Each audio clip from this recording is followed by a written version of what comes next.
Hello and welcome to another episode of The Only Playbook. I am Sweetcar. I got Shovit with me. Shovit, first week of playoffs have transpired, bye weeks, Man, but the one league that, in our league where you're in the playoffs, unfortunately, it just did not happen the way you would have no. liked, the way I would have liked it. And the way it started out is just so shitty because it started out so well for you. And then, when you put out the best possible team you can and the results just don't follow, I feel like it's a lot easier of a pill to swallow, right? Like Yeah. if you feel like you put out the lineup that you knew you would put out, there were no like ifs, ands, or buts, and you still lost, it's so much easier to be like, you know what, I did everything I could. Like there's really nothing I can control. No, absolutely. I lost by 6 points. Foreman only with point 0.9 points. 10 carries for 9 yards. Dude, that it was atrocious. Hubbard got a lot of he got the benefit of that, I think. And then, He you got know, yeah, he got a couple catches, but the running game, the Steelers just kind of yeah, shit on their running game. absolutely. And then Dalton Schultz, man, like a high, like 34 to 40 point game, and he only gets 2.5 points, 2 reception, 15 yards. So, you put your best players out there, you expect them to produce, and they don't, and then you don't go to the next round. So it is what it is. Yeah. Yeah, again, what can you do? It's Yeah. just the way it tugs at your heart. There always seems to be like an emotional tie to it. Like for Right. you, you started Foreman in lieu of Najee Harris, who is your like own Pittsburgh Steeler, and so to think about it from that perspective, it's like God, like of course I didn't back my own damn team. I was cynical about my own team, and like as Vikings fans, we do that. I do that all the time. I hedge against my own team all the time because I know how much of a heartbreak it can be. But God, that I Yeah. feel like if there's anything that kind of slightly stings, maybe it's that. But even at that point, dude, like Foreman had been crushing it. And the Steelers defense hadn't been great. And all of a sudden they just came I to know. absolutely destroy the run. So what are you going to do? Yeah, it is what it is. On to the next, you know, playoff matchup on the other league, and then on to next year after that. So we'll Yeah, see. exactly. Exactly. A lot of that to unpack with the action, the slate of games, shove it. Let's just kick things off so we can get into it with water cooler talk. I had mentioned it, but I'll mention it again because it's probably the most prevalent injury right now. Jalen Hurts sprains his shoulder. His status is officially in question for not just this upcoming week, but there is a chance he misses the rest of the regular season. And it's not even because necessarily the injury is that severe, but they are the 1 seed. They only need to win one, or the Vikings need to lose one for them to lock up the 1 seed. And at that point, they're really not playing for anything. And so they have the opportunity to rest Hurts and have him ready for the playoffs. So they're in a pretty advantageous situation, like as far as the team goes. But for fantasy owners, this is a nightmare, especially with a lot of people that had Hurts probably sitting in a first round bye. And then now you're actually having your first playoff matchup and your quarterback is no longer there. So that is very, very disappointing as a Hurts owner. I'm just thinking back to Shishot like 4 weeks ago, being like, "Oh, you don't have a backup for Hurts," and I'm like, "Nah, dude. Like, I don't have a spot on my roster for a backup quarterback." And he's like, "I don't know, man." And I was just like, you know what? If Hurts gets hurt, then Hurts gets Yeah, hurt. And lo and behold, what happens? Jalen Hurts gets hurt, and I have no quarterback on my bench currently. And right. for some reason, my league is just has guys with like 3 freaking quarterbacks on their bench, and I'm just like, what is this bullshit? It's not collusion against me. They just seem to love quarterbacks. So for me right now, my options are very, very slim. And I feel like the world works in mysterious ways where everything is just kind of coming full circle to the one person I've been shitting on all season, the one person I trusted before the season who was absolutely atrocious and just had a glimmer of goodness this last week before getting hurt. And now he is the guy that's sitting in my free agency. And it's none other than freaking Russell Wilson, man. Man, I just can't we're here. believe I don't, how did we get here, Shovit? It's karma. I sat here on this podcast and shit on Russ Wilson all year. And what did the freaking fantasy football gods do to me? They got my quarterback hurt and they said, hey, you know what? Your options are basically Russell Wilson, Brock Purdy, Gardner Minshew, Kenny Pickett, or Sam Darnold. So, I mean, I'm sitting in literally just the bottom of the barrel. And so out of those guys, again, I'm going to be doing this decision mulling all week long, but who stands out to you or who would you roll the dice with? Yeah, I think Russell Wilson is a tough one, but he's the one that sticks out of all these guys, just because of Russell Wilson. He had like 25 points the week that he did play, but he's playing against the Rams. They're playing against the Rams, so I don't like that matchup for Russell Wilson. And then and all the other guys, maybe Brock Purdy.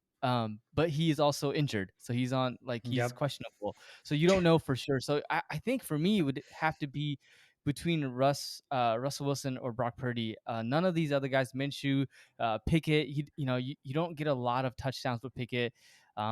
And Sam Darnold and Pickett are like basically the same player as far as fantasy goes, I think. So yeah, I think for me it would be between Russell Wilson and Brock Purdy. Yeah, and I mean, the matchup with the Rams isn't amazing, but the Rams are also just like, they just kind of are there, and so I feel like it's easier for me to start Russ against a Rams team that basically has nothing to play for. They're really not playing for anything. They have Baker Mayfield starting for God's sakes, and they have like Van Jefferson and Skoranek and Atwell catching passes. Like that team just doesn't belong. Now, granted, again, those are the types of matchups that like make me worry that Russell just come in there and drop a dud. But I'm also forward thinking in that my playoffs is a 2-week matchup. I'm currently up like 60 points on my opponent.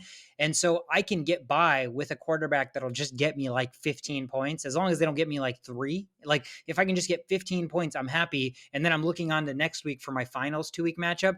And Russ returns and plays Kansas City next week. And Kansas City was the defense that he started all of a sudden cooking against before getting the concussion. So like it's lingering and it's like making me want to hold on and latch on to that. So I Yeah. think I'm playing more of the long game with Russ, even if the matchup this week isn't the best.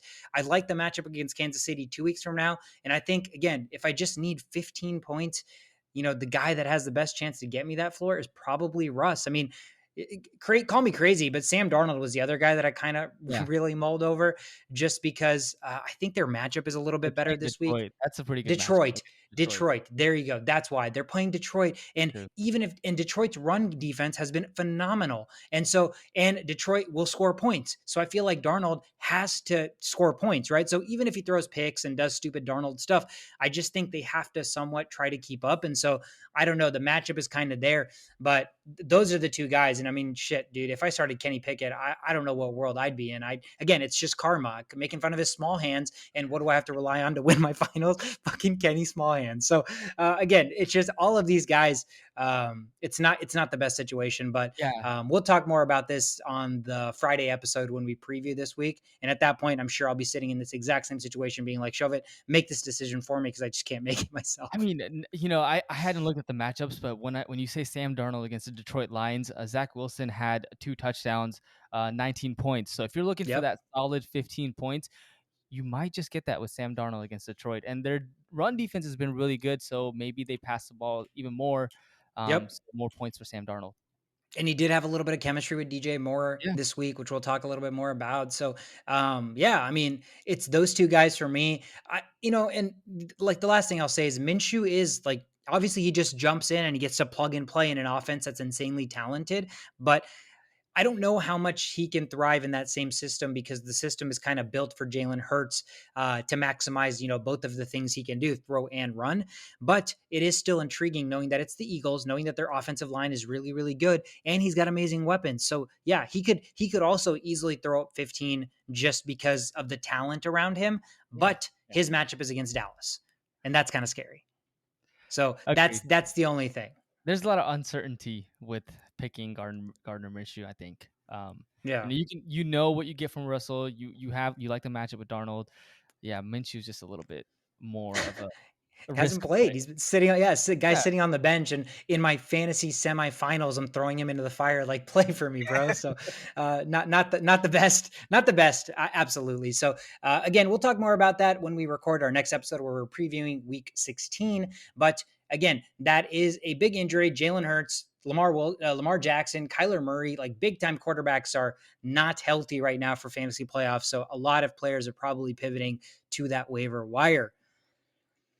The LA Rams, we'll talk about their game from Monday Night Football, but they are officially eliminated from the playoffs. And the reason I bring this up is they tie the 99 Broncos for the earliest elimination for the defending Super Bowl champs. So it's been, over 20 years since we've seen a Super Bowl champion get eliminated with still 4 weeks left to play in the regular season from just even contending for the playoffs. So, they sold their soul, is kind of what we say. And everybody was talking about, oh, are they buying their championship? And they quite literally did that. And granted, they had to execute and they made shit happen. They won the Super Bowl, but this is, one of the biggest I guess the biggest, unless, we remember the 99 season when we were 8 years old, the biggest Super Bowl hangover that we've ever seen, because we've never seen a Super Bowl team eliminated from the playoffs before week 16 even transpires. So, injuries didn't help them. Matt Stafford, Cooper Kupp, they had guys go down. Their running back situation was such a nightmare. And I think the defense, aside from the big three, Bobby Wagner, I guess not even Von Miller, Bobby Wagner, Donald, and Ramsey, it's all just kind of no-namers, right? So it is a really, really weird year for the Rams.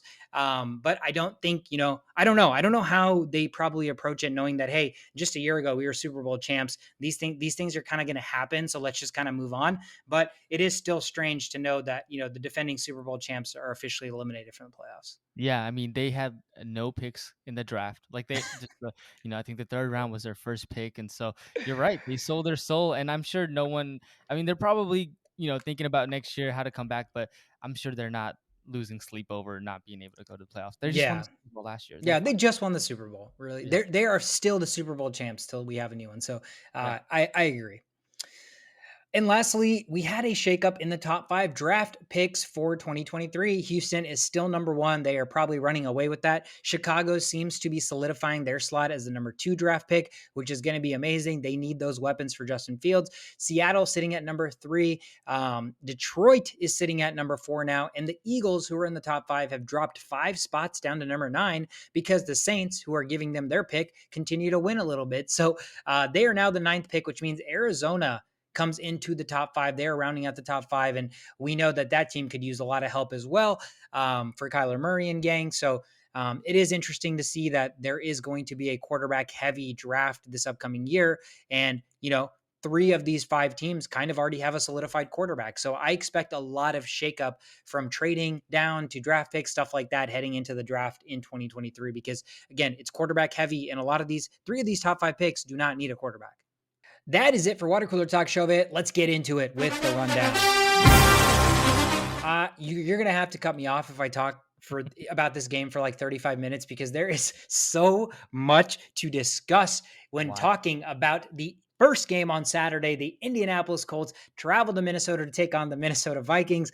The Vikings were favored by 4 points, which they did not cover, but they do come out victorious 39-36, a shootout over 47 caches with ease. Indianapolis now 4-9-1. Minnesota officially wins the NFC North, sitting at 11-3. Let me just start out by saying this is the greatest statistically comeback in the history of the NFL. The Minnesota Vikings were down 33-0 at halftime. It was one of the worst just performances of football I had ever seen. I'm not ashamed to say we were at a bar, and I had some friends in town. So we were at a bar watching this game. At halftime, we had the opportunity to stay there or go to a different bar. And I'm like, it's 33-0. Like, I'm not going to be the reason the rest of my friends are just sitting here while watching my team just get bent over. So I'm like, you know what? That's fine. We're just going to leave. And I left. I did not have the game. Like, I had it on my phone and I was watching it as we were walking and stuff, but I did not sit there and watch the game on the big screen like I imagined myself to do. And lo and behold, the Vikings pull off this miraculous comeback. I mean, an absolute tale of 2 halves. I mean, you look at this first half, Shobit, this offense that, we give a lot of shit to the defense. I can't stop anybody. And so we expect the offense to carry us. In the first half, this offense had 0 freaking points. They had 0 points on offense. They did not do anything. Kirk had like 40 yards passing, a lot of 3 and outs. It was atrocious. And the offense was putting the defense in really shitty situations, turnovers, change of field position. The special teams was horrible, just allowing kick returns. So, as bad as our defense is, our defense in the first half held the opposing team to 4 field goals. I mean, yes, that's still 12 points, but that's 4 opportunities where they did not score a touchdown on us, even though they had short fields. They did have 1 touchdown, and then the special teams also gave up a block punt touchdown. So all facets of our team were so bad.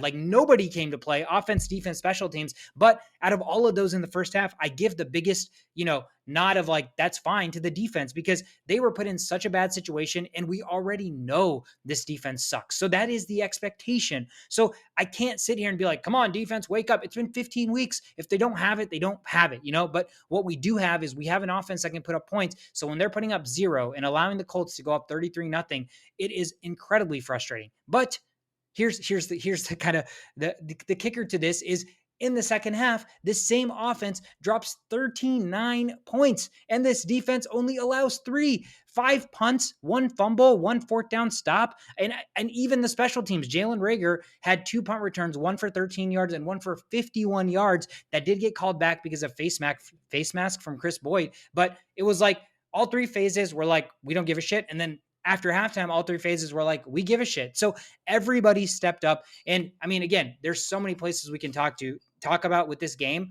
but it starts with Kirk Cousins. And what I said was Kirk basically at halftime went home. He went home. Kirk was like, I'm done with this game. 6 for 12, 40 yards. And Kirk O'Chains came out in the second half and lit shit up, bro. 460 yards passing, setting his career high, 4 touchdowns, 32.4 fantasy points, finishes at QB4. Yeah, I looked for Kirk on the fantasy playoffs, but in the free agency, but obviously he's sitting on somebody's bench, even though nobody's starting him. But it's incredibly, incredibly encouraging to see that despite basically a game that they had no shot of coming back and winning, they could have just folded it, thrown in the towel, and moved on.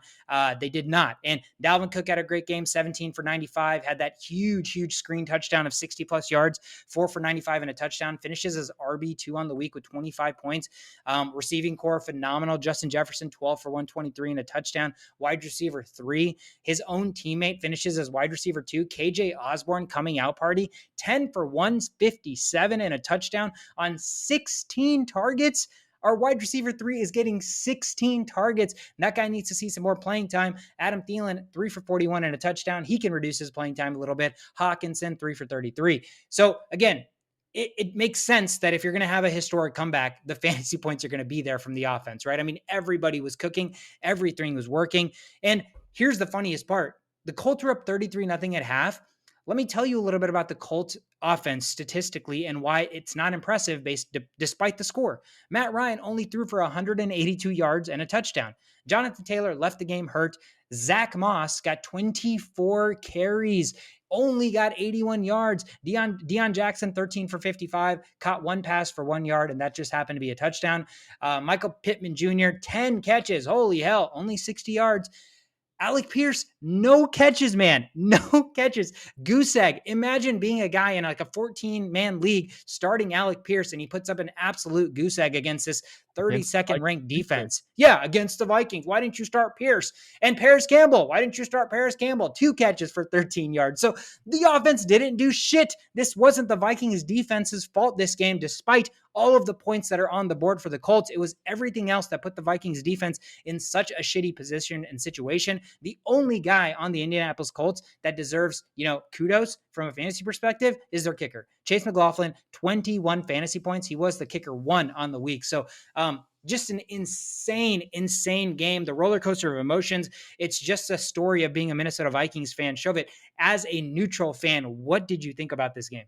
Dude, that was such a wild game, and like even when you guys have come back and it's like 33-27 or 26 at that point, the Colts have the ball with 3 minutes remaining, and you guys have I think you had you went for it on fourth down, didn't get Mm-hmm. it, so there's still that chance that you don't make this comeback doesn't come through, and for the defense to make that last stop when the Colts had the ball, that is phenomenal. I think Matt Ryan went for it on fourth down, tried to, uh, you Quarterback know, sneak. quarterback sneak it. They reviewed that play. That didn't work out either. So, it was an amazing performance by the Vikings. It's just a tale of two halves. Like, giving up the fumble by Dalvin Cook, the punt block, and then that gets into a touchdown. Like, you guys just look like the worst team in the NFL, and then turned Dude. around to go and score those points. And I think Dalvin Cook had a amazing day too. I think Dalvin Cook Yep. was part of the reason why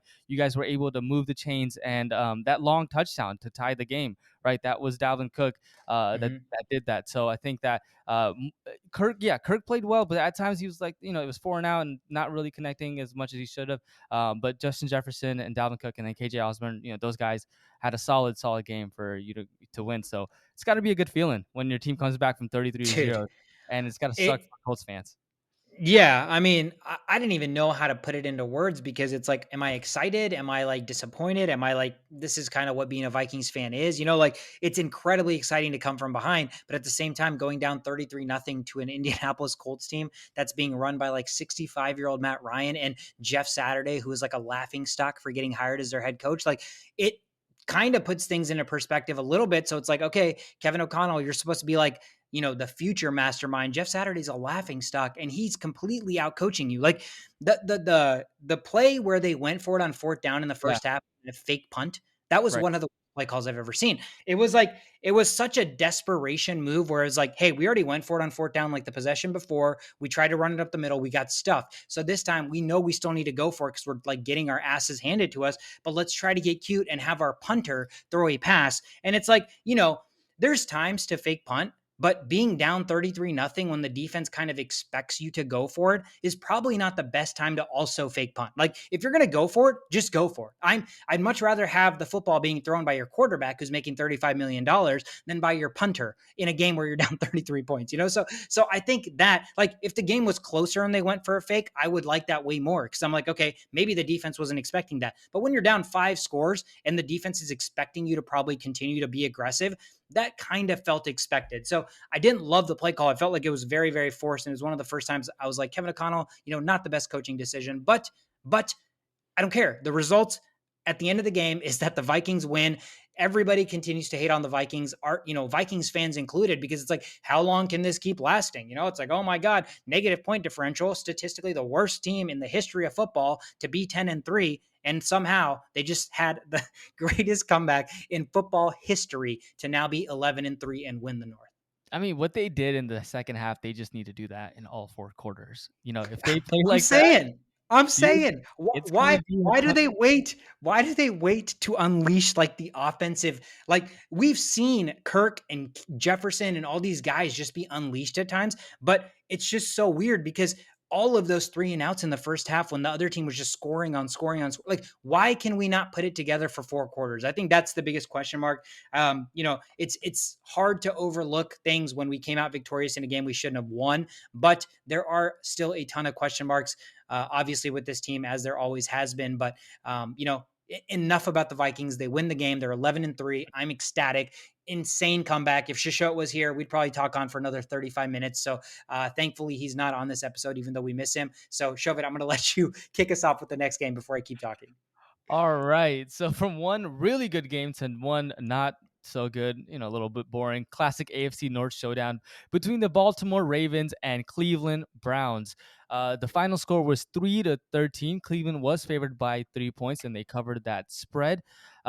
So Baltimore goes on to 9-5. Cleveland is now 6-8. And on the Browns side, they had a pretty good game, defensively more than offense. But some of the star players, Nick Chubb, 21 carries for 99 yards, so he had a solid game as far as fantasy goes. Didn't see see the end zone, but still gets 99 yards. Donovan Peoples-Jones does see the end zone, 4 receptions, 31 yards on 4 targets.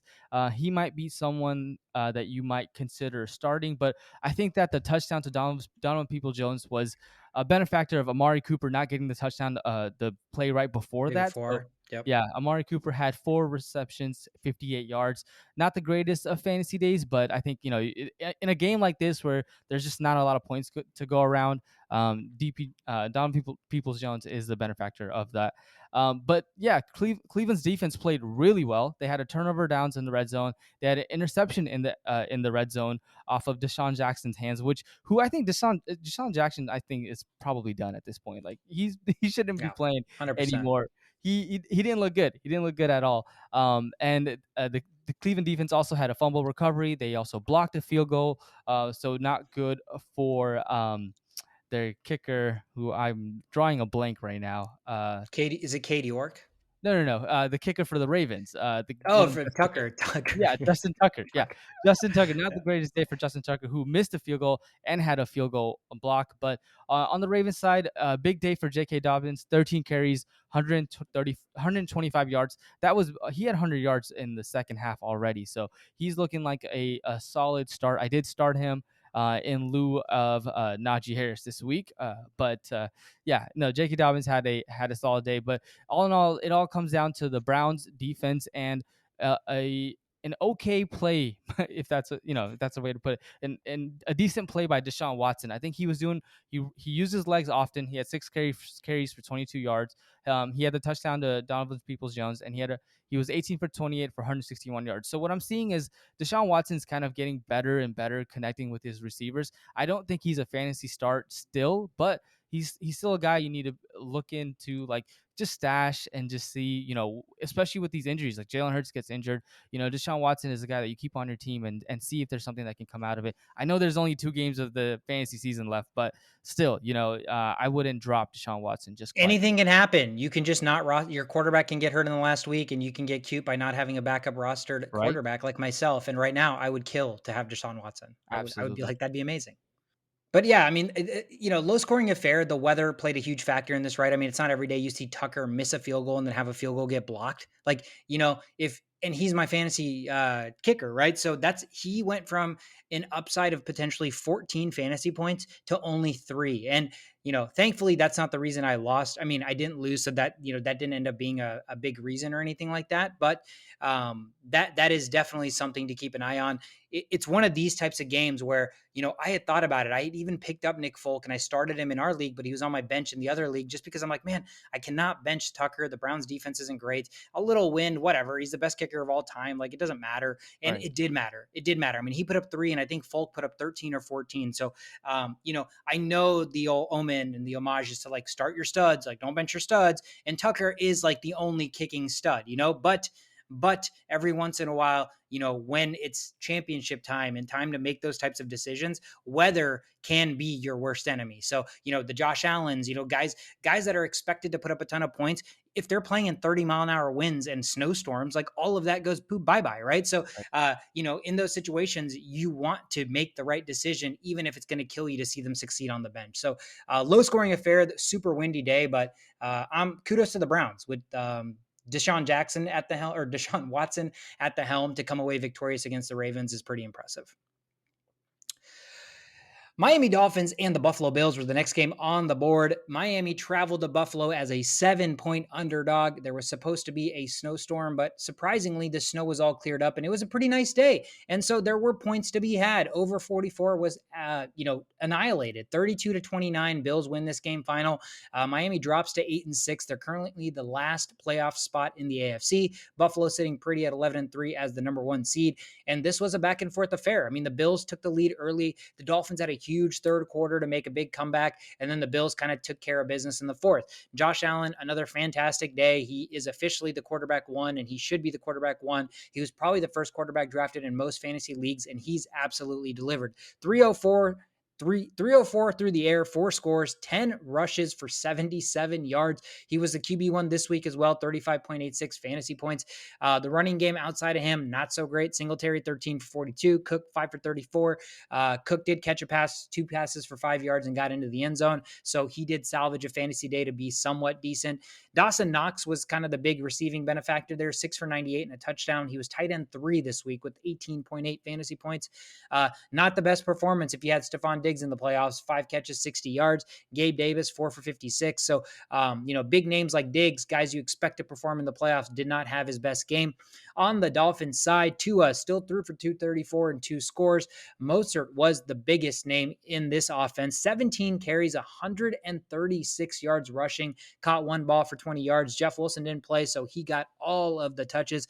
Jalen Waddle had a nice game early, then got hurt. 3 catches, 114 yards and a touchdown. Hill, not as good of a game, but still a great game. You'd still take that from Tyreek Hill. 9 catches, 69 yards and a touchdown. So both receivers did their thing. Nice to see Waddle, but unfortunate to see him again go down with an injury. And it seems like he's played hurt all season, which is not what you want to see, which is not how to maximize Waddle and how to get the most out of him and help your quarterback in Tua. But Jeff Wilson, I think, is going to be back this week. So the Mozart, 17 carries for 136. They're going to go back to probably splitting carries. But Buffalo takes this game, man. They're now 11-3, first place in the AFC. The Dolphins, at 8-6, they're the 7th seed. So there is a chance, the AFC has a team that wins 10 games and doesn't make the playoffs. So you don't want to be that if you're Miami. They're going to have to come away with winning at least 2 out of the next 3 to put themselves in a good spot.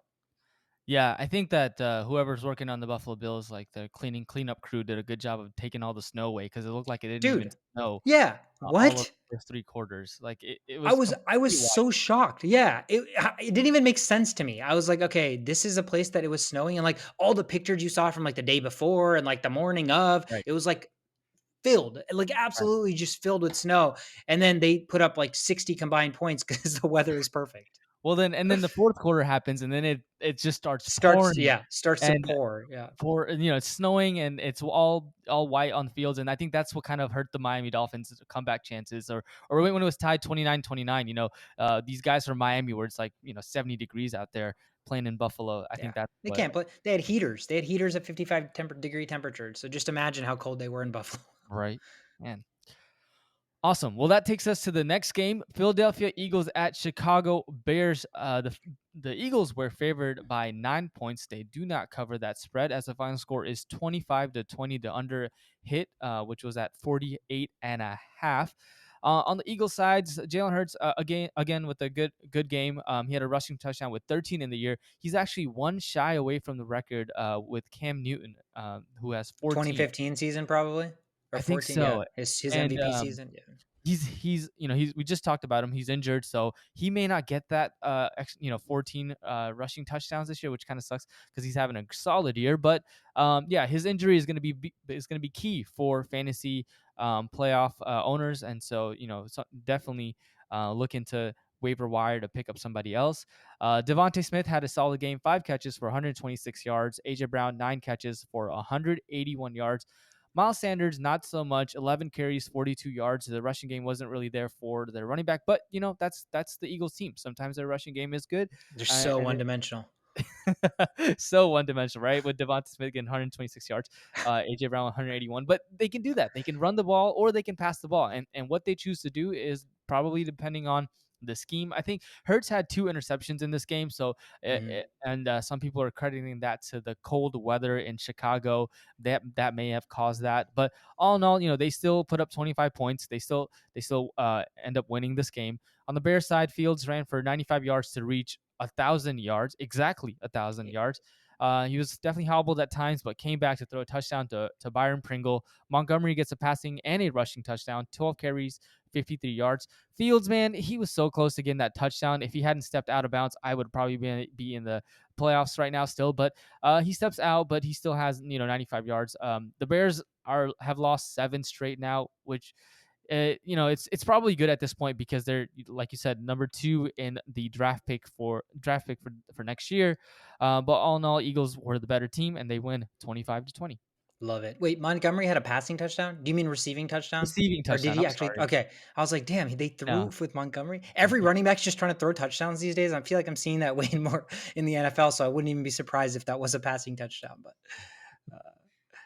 battle of the division in the NFC South, the Falcons and the Saints played, and that Atlanta traveled to New Orleans as 4-point underdogs. They cover the spread, but don't win the game. Saints win this one 21-18 final, under 43 cashes. Both teams now sitting at 5-9. Still neither team out of the playoffs and out of the chance to win their division. Desmond Ridder got his first NFL start. Did not look great. 13 for 26, only 97 yards through the air. No touchdowns, no interceptions. Did run the ball 6 times for 38 yards. But the Falcons did what I thought they were going to do. They were going to try to run the ball with their running backs a ton. Tyler Algier, 17 carries, 139 yards and a touchdown. We talked about it last week. This is no longer Cordero Patterson's backfield. This is a split, if anything. And right now, Algier made the most out of his touches, whereas Patterson had 14 for 52 and a touchdown. Still solid, but not Algier numbers. The one good thing I will say about this, Ridder only had 13 completions. He only had a 50% completion percentage, only threw for 97 yards. But Drake London and him seem to have some chemistry. London saw 11 targets, 7 catches, 70 yards, which is more than half of Ritter's completion. So there is some chemistry there forming for the 2023 season for dynasty players, etc. That could be something to watch out for next season. On the Saints side, Andy Dalton, 151 through the air, 2 touchdowns, just continues to do things under the radar, being underappreciated, expected to have his job taken from him at any moment, but he's doing fine. 151 and 2 scores. Taysom Hill comes in, throws 2 passes for 80 yards and a touchdown, also runs it 7 times for 30 yards. So if you're starting him in your tight end spot this week, you had a great week. Alvin Kamara, 21 carries, 91 yards rushing, only 2 catches for 13 yards. Disappointing side on the receiving core. Chris Olave, only 3 catches for 53 yards. He's been so good. It seems like he's open on every play. He's the kind of guy that once they do have a solidified quarterback, I mean, that guy is just going to be a star. Shaheed is the guy that they seem to love throwing the ball deep to, 3 for 95 and a touchdown. So he is taking some targets away from Olave, at least the deep balls, because of Shaheed's speed. But again, I don't expect that to continue heading into next season once they actually get a quarterback. And Juwan Johnson, I call him Juwan Touchdown because all this guy does is catch touchdowns. Only caught 4 passes, but 2 of those were touchdowns, 67 yards. This is insane. This guy gets hurt, comes back, catches touchdowns. Gets hurt, comes back, catches touchdowns. I think his last 7 games, if you like extrapolate that on a 17-game season, he's on pace for 17 touchdowns. So this guy is just insanity. Somehow him and Dalton have this connection in the red zone. The red rifle looks to Juwan a touchdown. So he has 2 scores. If you started him, you were absolutely ecstatic. Saints win this game 21-18. Again, they even up the divisional rankings, and now both teams are only 1 game back of Tampa Bay for number 1 in that division with 9 losses. What a shitty division, man. Just what a shitty division. That is incredible. All right. That takes us to the next game. Detroit Lions at New York facing the Jets. The final score was 20-17, and this is an even spread. The under hit, which was set at 44. The final score 2017, so that's what 37 points.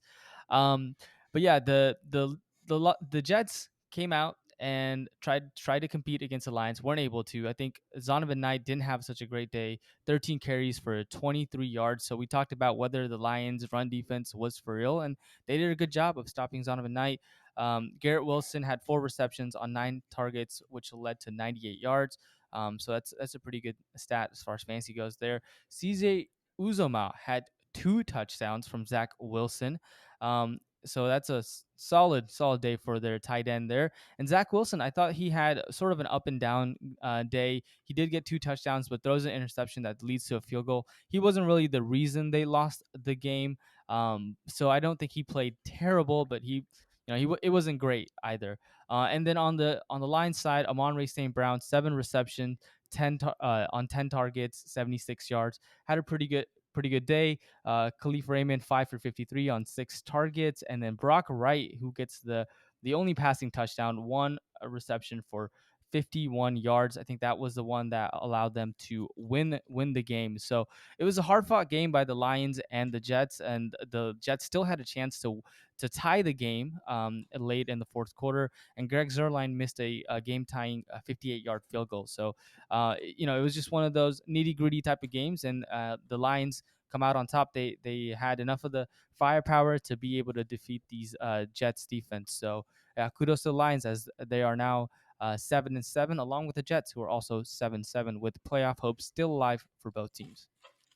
Yeah, I mean, we talked about it on the preview episode, right? Jared Goff on the road in the cold, away from the dome, like first big test. And yeah, he only had 1 touchdown pass, but he still played really, really well. I've been very impressed with Jared Goff. The offensive line is holding up. They completed passes against Sauce Gardner here and there. So they were able to move the football. They were able to kind of play their game despite, being in a hostile environment, being outdoors, being in the cold. So I'm very impressed. This might be the the Lions' most impressive victory of the season, in my opinion. Again, on the road in New York, a tough place to play.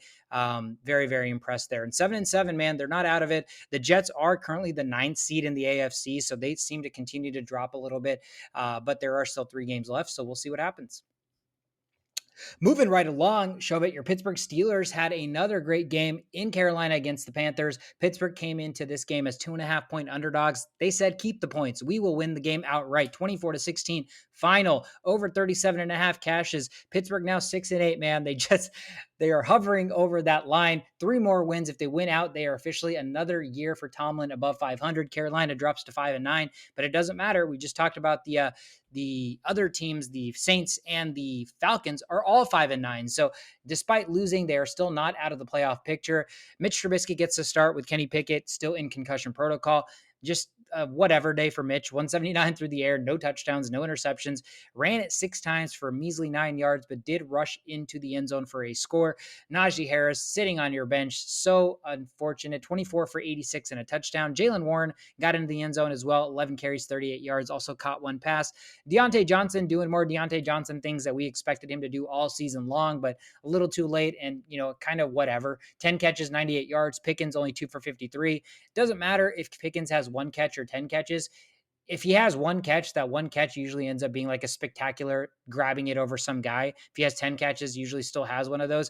I am just so shocked that Pickens isn't getting force fed the football like other, superstars or other stars that know how to jump up and get the football are. I know it's the quarterback situation. You probably don't have the guy to feed Pickens, but man, when he gets a quarterback, boy, was I wrong about this guy. His hands are just like glue, man. He jumps over a guy. His body is so in control when he's doing that. It's like, I don't know, like when you're running full speed and you have to jump up for a football, position your body, like doing all those things at the same time are very damn difficult. But he makes it look so smooth, so silky smooth, and it's effortless for him. So I'm excited to see kind of what the future for Pickens is in Pittsburgh once they actually get a solid quarterback. And wow, Pat Freiermuth had 0 catches on 0 yards, but that's not the craziest thing. This guy had 0 targets. Mitchell Trubisky threw the ball to Freiermuth a total of 0 times. I don't know what came over me. I know he was hobbled and he had some injury designation, but he ended up being cleared and ready to play. But I decided last minute to bench him. Now, it's not like I benched him for somebody amazing. Like I benched him for Dolchich, and Dolchich had 1 catch for 11 yards. So that's better than no catches. Right. That is better than no catches. I still made the right decision, but just wild, man. Freiermuth has been a staple in this offense, staple as a tight end for this season. 0 targets, 0 catches. Probably lost some people their fantasy matchups. So, unfortunate there. On the Panthers side, Sam Darnold, the guy that I am debating streaming, 225 through the air, 1 touchdown, no interceptions, only ran the ball twice for 2 yards. But the story of this matchup, the reason the Steelers win this game is they absolutely bottled up this Carolina run game. They had 0 run game. Dante Foreman, 10 carries for a total of 9 yards. Atrocious. Chuba Hubbard, 4 carries for a total of 10 yards. Salvage his fantasy day, 3 catches for 57 yards. But again, Pittsburgh did the one thing that the Panthers know how to do, and they stopped that. They said, fuck that. We're not going to let you do that. So Darnold, go ahead and beat us. And what did he do? He didn't beat you. So they executed their game plan to the T. Again, another victory that I put on the back of coaching. Mike Tomlin, man, that dude is a guru. He knows how to take away the thing that the other team does best. And this is, again, every time Mike Tomlin's going to coach against a opponent that has similar team where they're not a superior team, I always think Mike Tomlin's going to come out victorious because he is just a better coach than most people are. So great job for the Steelers. DJ Moore, the one guy on the Panthers, 5 for 73 and a touchdown. So is there a resurgence there with Darnold at the helm? I don't know. It's maybe still too small of a sample size to go off of, but Darnold and the Panthers get that really, really inviting matchup next week against Detroit. So I'm sure there will be a lot of people that are going to be mulling over starting DJ Moore, Foreman, even Chuba. And if you're really, really desperate like myself, you're going to probably think about starting Sam Darnold. So Steelers take this one 24-16. Yeah, amazing. I think the whole team is kind of rallying over Mike Tomlin to get him that 9-8 finish, so that he has a 500 or better record, which he's never had under 500 seasons. So hopefully that comes to fruition. So we'll see. All right, next up, we'll go to Dallas, where the Dallas Cowboys shit the bed on Jacksonville Jaguars. The final score was 34-40. Jaguars end up winning this game. Dallas was favored by 4 points. They do not cover the spread. The over-under was at 47.5, and that gets blown out of the roof with a total of 74 points. But the Cowboys, the silver lining here is they still clinch the playoff berth because of the Washington loss. But Jags did a very, very good job of coming back from a 27-10 Cowboys lead to win the game, led by Trevor Lawrence, who had 4 touchdowns, complemented by Travis Etienne, who ran for 103 yards. And the receivers, man, Zay Jones, 6 receptions, 109 yards, and 3 touchdowns. Zay Jones was like the wide receiver 3 in Raiders country, and out here outplaying Christian Kirk, who also had 6 receptions for 92 yards and 10 targets. So not that bad of a day either. And Evan Ingram, 8 receptions on 62 yards on 10 targets. So receivers there, definitely benefiting from the type of play, the type of game that this game was. Had to pass the ball often, and I think that Trevor Lawrence did a really good job of leading this team to a win. And not to say that Dallas also had Dallas players had great numbers as far as fantasy goes. Dak Prescott, 3 touchdowns, 256 yards. He also threw 2 interceptions. However, the rushing, Tony Pollard, 19 carries, 75 yards, no touchdown for him. Zeke does get to a touchdown, 16 carries, 58 yards. And then the receiver I want to highlight is from the Dallas is Noah Brown, 6 receptions, 49 yards, 2 touchdowns, and 9 targets. So definitely solidifying that wide receiver 2 role that I thought that Michael Gallup would have. Michael Gallup only 1 reception, 2 yards, and 2 targets. So Noah Brown seems more and more like a trustworthy start. And then obviously CeeDee Lamb, 7 receptions, 176 yards on 7 targets, 7 for 7. So he had a good day as well. One of the more surprising things to me was the Dalton Schultz situation. 2 receptions, 15 yards on 4 targets. Hendershot kind of vultures his touchdown that he could have gotten into the red zone with that 1 reception for 20 yards. But I was a little upset with Dalton Schultz not doing well. But you know.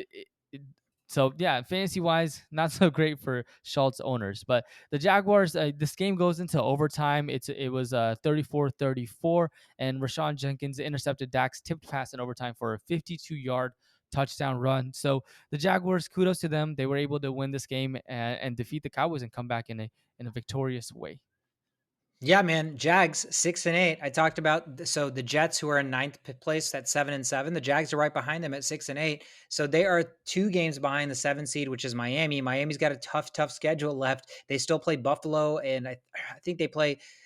So they play Green Bay, and then they play the Patriots and the Jets, who are the 2 teams that are right below them in the playoffs. So some 2 teams in that spot are going to be losing games, and the Jags, who basically if they win out, they go 9-8. Listen to their schedule. They got the Jets next week, so if they can win at the Jets, they go to Houston, and then they end the season potentially with an opportunity to win their division against Tennessee. So they're only 1 game back of Tennessee right now, and Tennessee, I believe, has they have somebody on their schedule that is not favorable. Yeah, they have Dallas. They have Dallas in 2 weeks, right? So if the Jags win the next 2, Tennessee loses to Dallas, that week 17 matchup or week 18 matchup, I guess, Tennessee against Jacksonville is going to be for the division. And Trevor Lawrence and the Jags are currently playing some good football. And the last thing I want to highlight is I think we can finally put to rest the whole, do we start Evan Ingram? Do we not start Evan Ingram? Like he gets so much volume, man. Like I still think he'll have his dud days because all tight ends not named Kelsey and even Kelsey this year have had dud days. But for the amount of targets he gets, for the trajectory that this offense and Lawrence are currently putting themselves on, I think he warrants an automatic start every week at this point. Yeah, I agree.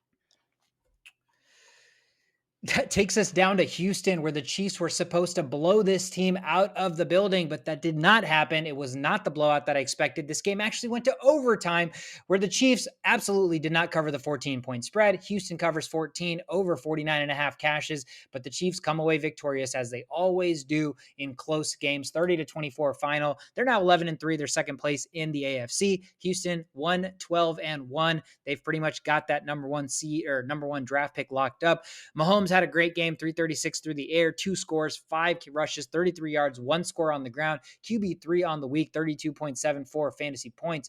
We talked about the teams being able to run the football against Houston. Pacheco had a nice day, 15 carries, 86 yards, 1 catch, 11 yards. But boy, oh boy, was he overshadowed again by the Jet, Jerick McKinnon, only 10 rushes and 52 yards, but a touchdown on the ground. And this man caught 8 passes for 70 yards and had a receiving touchdown. Is this guy, after having back-to-back RB1 finishes RB1. He was the number one running back in fantasy football this week, the number one running back in fantasy football last week. And he was sitting on my bench for both weeks because why would I start Jerick McKinnon? At this point, how can you not start Jerick McKinnon, right? I mean, after finishing RB1 for back to back weeks, you're almost forced to put this man in your lineup. And unfortunately, he's in that kind of situation where I worry that after 30 and 28 points, he's due for a game where he's not going to score as much. Well, they play the Seahawks next, and the Seahawks give a lot of rushing Ooh, yards, so that okay. could be a place where you still go with the hot hand in McKinnon. Yeah, I mean, again, there seems to be a world right now with Pacheco getting rushing attempts and they can at least run the football against bad running teams. You could live in a world where both these guys are starting on your fantasy team. So, again, Jerick McKinnon has been incredible for them. Travis Kelce, 10 catches, 105 yards. Juju, 10 catches, 88 yards. On the Houston side, you did not start anybody on their team. So, hopefully, we don't need to spend much time talking about them. Kudos to them. They cover the spread, they don't get blown out. That's back to back weeks where Vegas and the entire world continues to look down upon them, making them incredibly huge underdogs. And what do? They cover the spread and they play both teams close, man. That's the Cowboys and now that's the Chiefs, where Houston has played both teams close. That is all you can hope for when your team is 1-12-1. But nonetheless, the Chiefs win this one. They're now 11-3. Yeah, Shishot called it. He was worried about the Chiefs' defense being started, and I think they only had like 5 points total.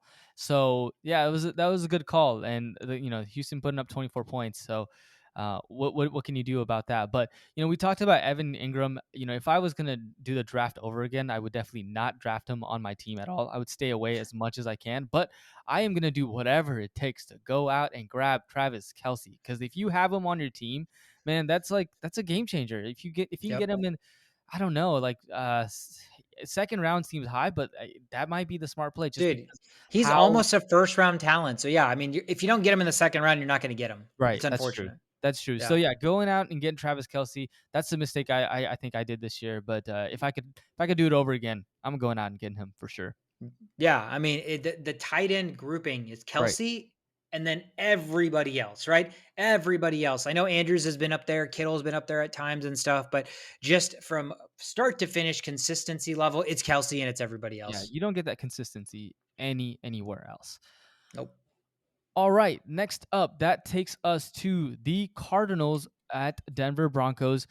Both teams playing without their starting quarterbacks, and Denver comes up with a win, 15-24. They were favored by 3 points. They do cover that spread.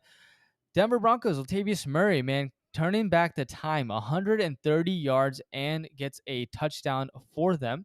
Jerry Jeudy had a pretty solid game, solid day without Sutton out there. 7 reception on 8 targets, 76 yards. The So on the Cardinals side, James Conner had a late touchdown and also had 63 yards on 16 carries to kind of salvage his fantasy day. Hopkins, 7 receptions on 11 targets, 60 yards, which is okay. You want to see more from Hopkins, but with Colt McCoy and I think their backup came in, backup for Colt Trace McCoy. McSwirly. Yeah. Yes, McSorley came in. So what can you get from Hopkins when that happens? And the Cardinals, the Broncos defense played really well. The Cardinals were held to 2 of 12 on third downs. And they really just kind of won this game because they switched up the way they were playing. JJ Watt had 3 sacks in the first half. Broncos started playing the short game to neutralize that rush, and which leads to touchdowns in the second half. So that allowed them to win the game, and Cardinals really had no answer. And at 4-10, this is one of the games where I think like there was like over 10,000 empty seats because nobody wants to see the Cardinals. The Broncos fans have given up on the Broncos, so I wonder what's going to happen with the Cardinals. Broncos, I think they're probably going to still try to keep the same front office to see what happens next year. But Cliff Clemsbury, man, I've said it before. It'll be interesting to see if he is there next week or next year or not. But both teams are now 4-10 on the year with absolutely no playoff hopes. So yeah. Yeah, the Cardinals situation is just terrible. The good thing is right now they're now sitting as the number 5 overall pick in the draft, so at least they have some ammunition. And the Broncos just being an ugly brand of football. I mean, I don't want to look forward to this week already, but Christmas Day, the Broncos, and if it's not Russell Wilson, it's Brett Ripken playing against literally the LA Rams. So what a treat! What a gift! that the Christmas gods have given us to put the Broncos and the Rams on Christmas Day. Thinking preseason, defending Super Bowl champs and Right. Russell Wilson led Broncos, that was like a matchup made in heaven. And now 15 weeks later, it's like the worst football game we could possibly get. A game that had one of the wildest finishes I've ever seen, and it should not have gone to the team that actually ended up getting the benefit of winning this game. The Patriots traveled to Vegas to take on the Raiders. This game was a pick 'em, over under 44 and a half. That hits with ease. The over cashes 30-24 final. The Raiders win this one in insane fashion. Insane fashion. The final score is 24-24 with like 10 seconds left. The Patriots have the ball with the chance to go to overtime, but they want to try to kick a field goal at the end. But they play as if they are losing the football game and they need a touchdown to tie, where they start doing some weird ass lateral shit. And Jacoby Myers throws the football across the football field and gets intercepted, or in this case, it's a fumble, but basically intercepted because he threw the football and Chandler Right. Jones basically catches it and runs it back for a touchdown at the buzzer with 0 on the clock. And the Raiders win, one of the wildest finishes I've ever seen. You got to feel for Myers. Post game, he was actually teared up, realizing like the magnitude and the gravity of the mistake he made. And in the moment, it's hard to fault him because, you're trying to find ways to win. So, your brain can work in mysterious ways. But again, for the Raiders, a team that still played this football game like they didn't deserve to win because they didn't do the things that they typically do to be successful, they come away victorious. Let's talk about the only real thing on the Patriots side. Ramondre Stevenson ended up playing. Damian Harris was scratched, so he didn't really even have a backup outside of Pierre Strong and Kevin Harris, I guess. But Stevenson, 19 carries, 172 rushing yards and a touchdown. Running back 4 on the week with 23.8 fantasy points. Really the only fantasy noteworthy player on the Patriots side, except Nick Folk, who I will continue to vouch for till the end of my life because he's a fantastic fantasy kicker. But on the Raiders side, Derek Carr, 231 through the air, 3 touchdowns, 1 interception. Jacobs, 22 rushes, 93 yards, 2 catches, 17 yards. The disappointing story, Devontae Adams, 4 catches, 28 yards. Not what you expect for another star-studded receiver in the playoffs. If you have Adams, you have a good chance that your team is in the playoffs, and that is not the performance you want. Darren Waller sighting, returns from the IR, plays limited snaps, but has 3 catches for 48 yards and a touchdown, and he looked pretty good doing it. So Darren Waller is a guy that, with the tight end position being such a shit show, if you're next week and you have one of the insert random tight end from 2022 fantasy football season starting, you're probably looking at Waller over that guy, unless it's Travis Kelce. So that is definitely a interesting guy who is back right on the nick of time. Hopefully he can make an impact if you have him and you decide to start him. But other than that, man, again, when you're in offense and you have the best receiver in football and you refuse to get him involved, you don't deserve to win the football game. So it just broke my heart that the Raiders had the luckiest finish possible and end up winning this game 30-24. They're 6-8. Patriots are now 7-7. Neither team still out of the playoffs. Awesome. All right. Next up, we've got the Tennessee Titans at LA Chargers. Chargers were favored by 3 points. The over-under was 47.5 at the final score, a low-scoring affair, 14-17. The under hits there.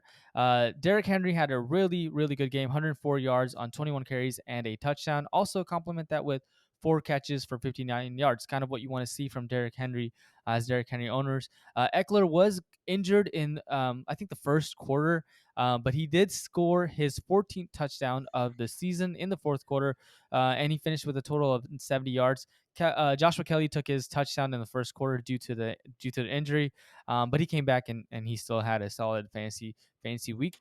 Chijo Xiam Okonkwa, 4 receptions, 54 yards on 5 targets, and that was the leading target for the Tennessee Titans. So he's still getting, he's getting the targets that you want to see, and moving forward, these are things you need to look at for next year. He's an intriguing tight end to go out and draft. Keenan Allen, 8 receptions on 9 targets on 86 yards. Had a pretty good fantasy day as well. And then Herbert, not so good, 313 yards. Also threw 2 interceptions and no touchdowns. But despite of the lack of Herbert's play, as far as fantasy goes, the Chargers were still able to win the game. The game was tied 14-14, and Dicker the kicker wins the game with a 43-yard field goal, which is his third game-winning field goal. game-winning field goal that he's had in his career. So good for Dicker the kicker, which yeah, I just love saying that Dicker the kicker. It's just a perfect It's a perfect way. perfect kicker name. It's the perfect kicker name, Right. Dicker. Yeah. Anything the only thing more perfect would have been kicker if his last name was Kicker, Kicker. kicker, the kicker. Dicker the kicker. But yeah, Dicker the kicker Oh. is definitely You, the best you know name. what you know what that reminds me of? It's like the first, I don't know if it's the first season or the second season of The Office, super early, where Dwight lies about going to the dentist, and Michael's like, "What's your dentist's name?" And he's like, "Crentist." It's like your dentist, his name is Crentist. But yeah, anyways, Dicker the just kicker and stupid. Crentus the dentist. You're Wow. yeah, Crentis the dentist. But yeah, all in all, Tennessee is now 7-7. I think their playoff hopes, they're the top in the They're still winning AFC their South. division, man. Still Yeah. winning the division. And then the Chargers are 8-6. I think the Tennessee, based on what we talked about, the Jaguars need to win out, and the Tennessee also needs to win out for them to continue staying in in the first round of the AFC or to win that division. They need to keep winning. Yeah. And the thing is, one of those teams can't win out because they Right. play each other the last game of the year. So I'm really, really hoping Tennessee loses to the Cowboys, and then it's a tie record heading into the final week because that'll make that game insanely awesome. The Cincinnati Bengals continue to impress us. They play the Tampa Bay Buccaneers in Tampa Bay as 3.5 point favorites, and they cover the spread 34-23 final over 44 cashes. They're now 10-4. Tampa Bay falls to 6-8. Doesn't matter, still winning their division. Another game where it was a tale of two halves. The Buccaneers were leading at halftime 17-3, but Burrow and game came back in the second half. Burrow with 200 passing yards only, but 4 passing touchdowns, did throw an interception. Brady also had a decent game through the air, 312 yards, 3 touchdowns, did also throw 2 interceptions. The running game for the Cincinnati Bengals, not as great as we've seen it. Mixon, 11 for 21, P. Ryan, 7 for 24. Mixon salvages his day, catching 5 balls for 33 yards. Receiving core kind of spread out, but everybody gets into the end zone. Jamar Chase, 7 for 60 and a score. Boyd, 5 for 35 and a score. Higgins, 5 for 33 and a score. So touchdowns all around for the receiving core there. Leonard Fournette, the running back for the Buccaneers, 10 for 44. White got 11 carries for 38, so a little less efficient, but one more carry. Fournette did catch 4 balls for 30 yards versus White's 1 for 5. So again, a split situation, something that we've talked about all year for. So definitely heading into the the second half of your matchup or the finals, that situation has not resolved itself. So you're still flipping a coin if you're deciding who to start there. Godwin continues to be the staple in the receiving core, 8 for 83 and a touchdown. Evans did have a nicer day than what he's done in the past, 5 for 83. Russell Gage had 8 catches for 59 yards and 2 scores. So Russell Gage becomes an interesting fantasy option where the Buccaneers continue to need to throw the football and Evans does not seem like himself. Gage looked nice in his limited touches. I mean, limited, but he had 8 catches. But in the limited snaps he played, he still looked really, really good. And he looked a lot more explosive than the other 2 receivers. So I don't know if they're going to utilize much more of him. But the Buccaneers 6-8. They don't look pretty. They're probably still going to win the division and make the playoffs. In the playoffs, I'm sure nobody wants to see this Tampa Bay team because who wants to see Tom Brady in the playoffs despite what their regular season record was? But man, am I impressed with these Cincinnati Bengals. Shove it 10-4. They just continue to win football games. Their defense is playing a really good brand of football. And right now, the offense is just clicking on all cylinders. I mean, you're not even having to see Jamar Chase 15 catches, 150 yards, and 2 scores, right? They're able to spread the ball. They have enough weapons. Their offensive line has done a lot better of a job protecting Joe Burrow. And if the running game can be a little bit better than they were in this game, in which they still won by 11 points, then this team becomes really, really difficult to beat and to face in the playoffs. Yeah, it's another solid game by Joe Burrow. All right, that takes us to Sunday Night Football, where the New York Giants faced the Commanders at Washington. The final score was 20-12. The Giants were favored by 4.5. The Commanders were favored by 4.5 points, and that spread did not the spread did not get covered. Yeah. Yeah. uh, the Saquon had a decent game. He was kind of shut down most of the game, but then in the fourth quarter, he had some big runs, which led to 87 yards on 18 carries, and he also had a direct snap touchdown. Brian Robinson, 12 carries for 89 yards. There was a touchdown that gets called back because of a penalty on Terry McLaurin, which I've watched that replay about like 10 times to figure out why the ref gave him the okay signal and then called that play. Lots of sus Yep. penalties on in that game. Jahan Dotson for Washington, 4 receptions on 6 targets, finishes with 105 yards and a touchdown. And then Terry McLaurin, 6 receptions on 6 targets for 70 yards. So pretty good game for the Washington receivers. But it all boils down to, it was one of those low scoring affairs. And Kayvon Thibodeau had 12 total tackles and a touchdown on a fumble to give the Giants a score as well. So the Giants, they just played a better defense and were able to get to Heineke often. So they come out with a win. Giants just need to win one of their final 3 games to get in and clinch, and with a victory, and losses by Seattle and Detroit. So if Seattle and Detroit loses and they just win one game, then they're in the playoffs. Yeah, man, I was impressed. An impressive game by the Giants defense. Kayvon Thibodeau looked like the number one overall pick. Like it looked, he looked so good. He was everywhere. And you mentioned he had that touchdown. And man, what a year for first round receivers. I mean, we have not had a bust. None of the first round receivers have been a bust. Like Right. situationally, they're not like some of them aren't in the best spots. Like Treylon Burks has been hurt, concussed. His offense is absolutely trash. But in the flashes we've seen him play, he's been really good. And did Burks even go in the first round? He might have got pushed to the second. Or maybe he went later first. I forget. But, Garrett Wilson, Chris Olave, Jamison Williams, and a guy that, again, goes under the radar here, Jahan Dotson, man. In the games he played early in the season before he got hurt, all this guy was doing was catching touchdowns. He comes back, all he does is catch touchdowns. In this game, 100 yards. So they have a really, really special receiving core. If Dotson pans out, McLaurin is still there. Curtis Samuel, kind of that Swiss Army knife.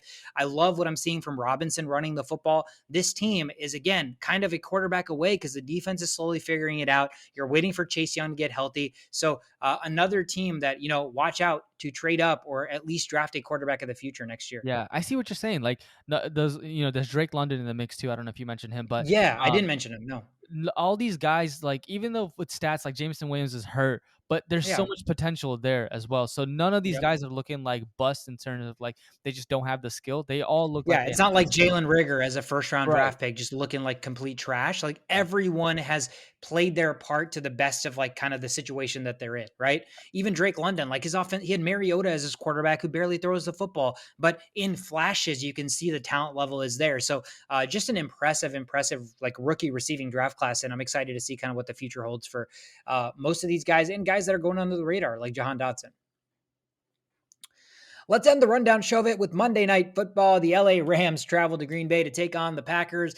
Final score in this game, 12-24. The Packers win the game. They cover the spread of 7 points, under 39.5 cashes. The Rams are now 4-10. We've already talked about the downfall of the Rams. Green Bay 6-8, still not mathematically eliminated from the playoffs. I mean, it was all Packers here. The stat line for Baker Mayfield is one of the crazier things I've ever seen. He had 111 passing yards, 1 touchdown, 1 interception, ran the ball 1 time for 1 yard. So every single thing on his stat line was a 1. 111 yards, 1 touchdown, 1 interception, 1 carry for 1 yard. Relation. That is some wild shit. Cam Akers, 12 carries for 65 yards, 3 catches, 35 yards. Actually looked kind of decent, although it's not hard to look decent when you're playing for an offense that is so bad. Tyler Higbee caught the 1 touchdown from Baker, 4 catches, 27 yards. Rodgers on the other end, not like he had his best day, but they ran the football effectively, 229 through the air, 1 touchdown, 1 interception. Aaron Jones had a nice game, 17 carries, 90 yards, caught 4 balls for 36 yards and found the end zone through the air. Dylan also had a nice game, 11 rushes, not 336, 36 rushing yards, 2 scores on the ground, vulturing those Jones carries, 3 catches and 35 yards for the Dylan himself. So both running backs playing like what we expected this backfield to look like heading into this season. The receiving core, Romeo Doubs, 5 for 55, Christian Watson, I think ended the first quarter with no catches. I Yeah, honestly thought, oh my God, is I there a know. chance? But no, he had 4 catches for 46 yards. And Alan Lazard had 1 catch for 7 yards. If Christian Watson had 1 catch for 7 yards, would you have won or would you have still lost? I would have still lost because that's 1.2 points, and I was Yeah. down by like 1.1 or something like that. I would have still lost. Okay. Okay, man. So it was going to be incredibly tough. I mean, at that Right. point, right? Watson had to like put a goose egg in the hat, and Yeah, that's the only I way. thought it was there after the first quarter, but then you see like the amount of targets and kind of plays they actually run designed for Watson. It's just not feasible because he's getting too much volume and too many looks from Aaron Rodgers. And I think Rodgers took a shot at Watson He did. post game or something. What he said, Oh, like, if you want to score touchdowns, you got to run the right routes or something like that. I don't that know was if what it that's was. Well, Yep. Yeah. I don't, he took a shot at him at the touchdown. I thought you meant like he did target him at the end zone, he and did. He did. Yep. he didn't. That wasn't a completed pass. So I thought that's what you're referring to. And so that would have been No, that but was in the first half. And if that happened, it would have been game over at the first half. So yeah. I didn't know about Yeah. the shots after game that he He said. did. And I think he's referring to that play. So it sounds like it was like Watson's mess up as a, and I don't remember specifically how that play was formulated or not, but like how it got played out. But nonetheless, I mean, that's just Rodgers himself. He loves to take shots at his teammates. But other than that, the Packers still take this game. They're still not out of it. And they're another team. You know, as long as you have Aaron Rodgers, nobody wants to see you in the playoffs, right? Nobody wants to see Green Bay in the playoffs. If they sneak in as a 7th seed, they're going to play the 2 seed, which just so happens to be possibly the Minnesota Vikings. So I don't think even as Vikings fans, even though we've had our success against Green Bay the one time we played them and we still have to play them one more time, I don't want to see Aaron Rodgers in the playoffs. That still does worry me. So the Packers are now 6-8. They need to win out, and they do still need some help to make the playoffs. That is the rundown, Shovit. Let's go ahead and hand out some awards. My award this week is the GIF from Toy Story where Woody has his cowboy hat and he's like, "So long, partner." So long, Who partner. could it be? It's a very obvious one. Is it? Yeah. Uh, is it Trevor Lawrence? I don't know. No, it is Jalen Hurts. Jalen Hurts gets my So Long Partner award. This guy has been everything I could have hoped for him to be and more this year. Just a fantastic fantasy year. And not only just fantasy, man, I mean, he took the next step as a passer. He looks incredible. Like he is showing no weaknesses right now. So the Eagles have themselves a future quarterback and a future superstar. And for fantasy, this guy is, you know, a star every year until he's no longer in the league or until he gets hurt or something. So he had a fantastic season. I hate to see that it ends this way right before the championships for most people. So I wish he could have carried it all the way through and kind of done what he's done all year, but you're going to have to look elsewhere. But still, for everything you've done, Jalen Hurts, so far this year, I mean, I salute you. And hopefully you have a speedy recovery. So he gets my So Long Partner award. Man, that's so sad. Toy Story was such It a is good movie. such And a great movie. yeah. Yeah, he's taken that step that guys like Kyler Murray have yet to take, and Justin Fields needs to take as well.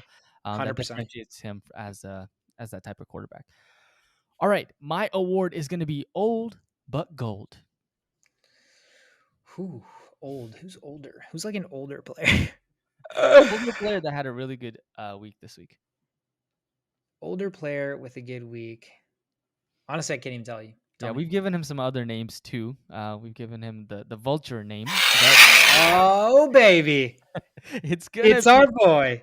Yep, our boy Latavius Murray turning back the time with 24 carries, 130 yards, 1 touchdown. His longest was 35 yards in the game. I mean, you know, Mike Boone also got a touchdown there, but the fact that Latavius Murray, as wide receiver one at the age that he is, going to all these different teams, is out here doing what he just did. He gets the old but gold award. So kudos for him. So unappreciated, right? Like Yeah. again, teams are just like, we don't want you. We don't want you. He just keeps getting bounced around.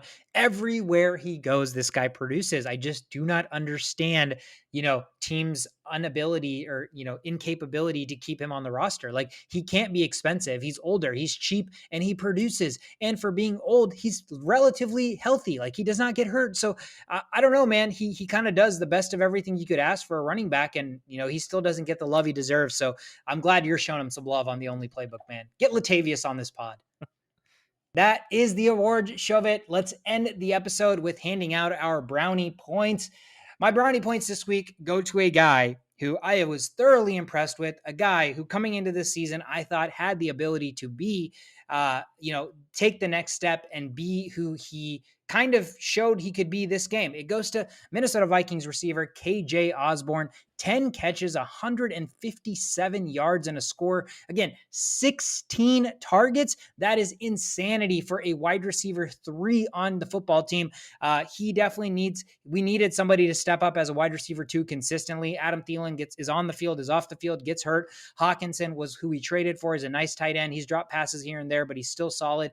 KJ Osborne showed a glimpse of what could be. He was the wide receiver 2 in fantasy football. I mean, there's probably no world where somebody started. I mean, there is, but no real world unless you're in like 18, 20 man leagues where you started KJ Osborne this week. But regardless, this dude put up an insane stat line that wide receiver ones haven't even put up this year. So some wide receiver ones. So insane game for KJ Osborne. A big reason why the Vikings had that historic comeback. KJ Osborne, you get all of my brownie points.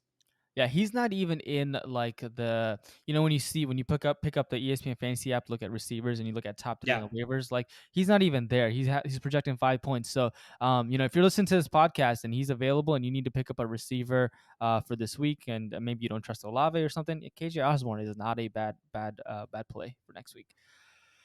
I was actually gonna pick another Vikings player. I think basically Dalvin Cook, JJ, your Kirk Cousins, Kirk, yeah. anyone could have earned these brownie points. But my brownie points is gonna go to Trevor Lawrence this week.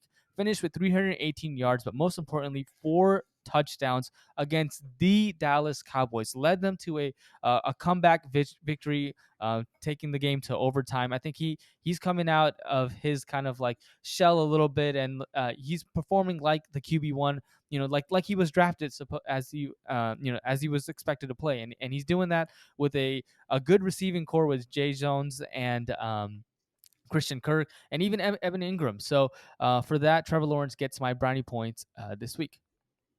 Yeah, dude, he is slowly, finally starting to be like the player you mentioned that everybody, the whole world expected him to be as this, like, the next Peyton Manning, the number 1 overall pick, a can't miss player. And you're seeing the benefit of like the guys reaping those benefits, right? Like Zay Jones having a career day. And again, in what world did somebody start Zay Jones? Maybe somebody did, because he's usually kind of up there in waiver wire pickups and projections. Ironically, I sent you guys the matchup. The other matchup in my playoffs, the guy did start Zay Jones, and he was a massive underdog. And now he heads into the second week of the matchup up almost 50 points, bro. So it was one of the most clutch starts I've ever seen from anybody in fantasy football.